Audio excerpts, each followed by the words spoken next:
लेकिन मैं ये जानना चाहूँगी कि जैसे आपने कहा कि हमारा जो पांचवा घर है हमारे पिछले जन्म के कर्मों को बताता है, वो बुरे थे या खराब अच्छे थे, ठीक हाँ है। जी।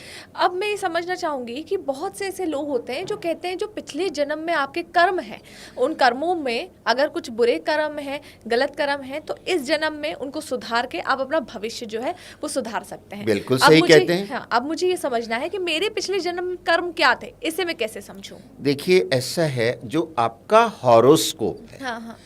It is nothing but carry forward balance sheet of your previous birth deeds. Okay.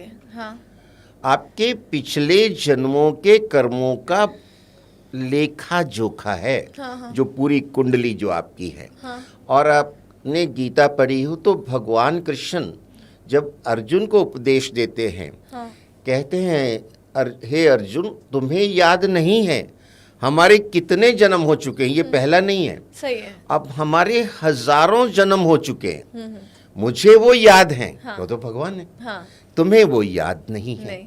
हम हमेशा धरती पे थे और रहेंगे, हाँ, और हर वक्त अलग रूप में जन्म अलग रूप में जन्म लेंगे। हाँ।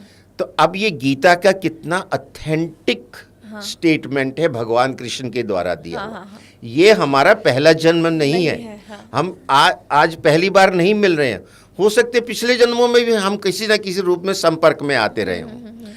तो कैरी फॉरवर्ड कर्म है, उस कर्म को समझिए कि जो पिछले जन्मों के कर्म हैं वो उनकी कंपाउंडिंग होती है। जैसे आपने बैंक में एफडी की, हाँ। तो उस पे जो है साइक्लिक इंटरेस्ट चलता है, आपके कर्मों की भी कंपाउंडिंग होती है। अच्छा। और आपकी कुंडली में सिर्फ आपके कर्म नहीं हैं, हाँ।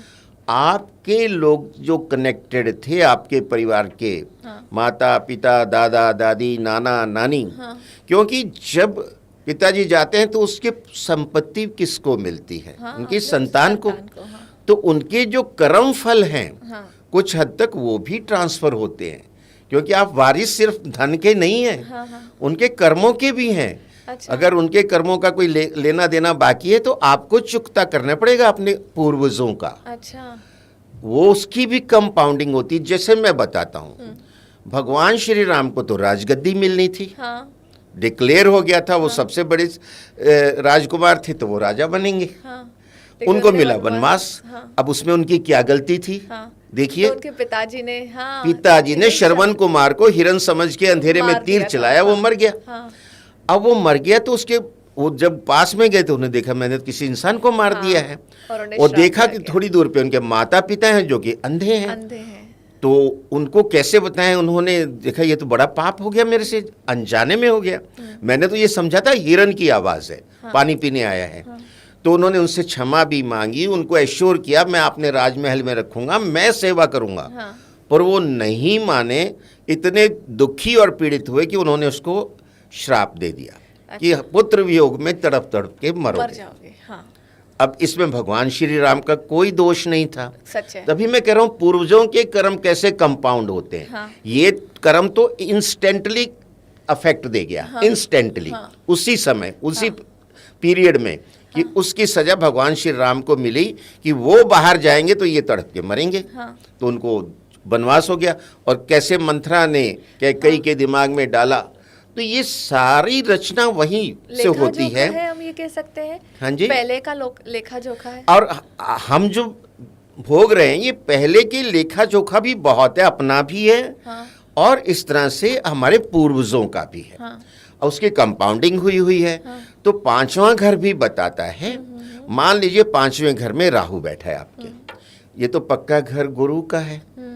तो गुरु के घर में राहु आ गया तो गुरु तो बहुत दुखी होगा, पीड़ित हो जाएगा। सच है। ये इंडिकेट कर रहा है कि पिछले जन्मों में आपने गुरु तुल्य व्यक्तियों को बहुत कष्ट देकर उनका श्राप ले लिया है।